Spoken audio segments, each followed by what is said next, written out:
So analog, you said it competes with like a layer zero. So what would be the difference between those two? Yeah, I think it's so the interoperability problem is extremely hard to solve from both like a liveness perspective and a security perspective.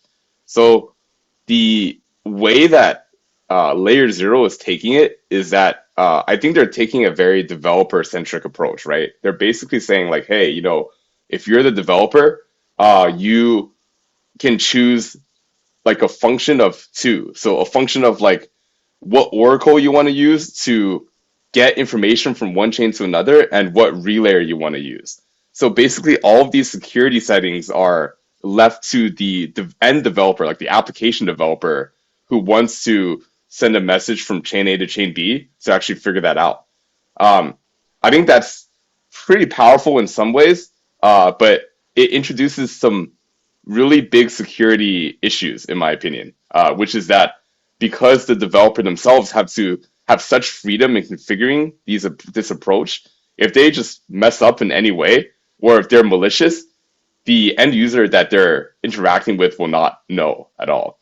Um, and this is very different from what Axlar is taking as an approach and what we are also taking as an approach, which is that we're essentially building a blockchain, and this blockchain has its own consensus that essentially validates each message that goes through to some extent, right? So even like the lowest security parameter goes through some sort of like some set of validators that validate that message. So there's at least like some mild guarantee of message security cross chain.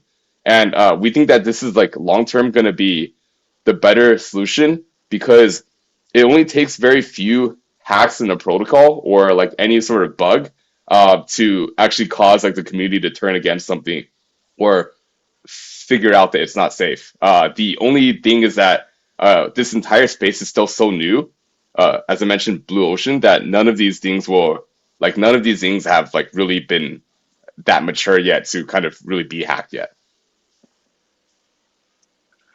Nice.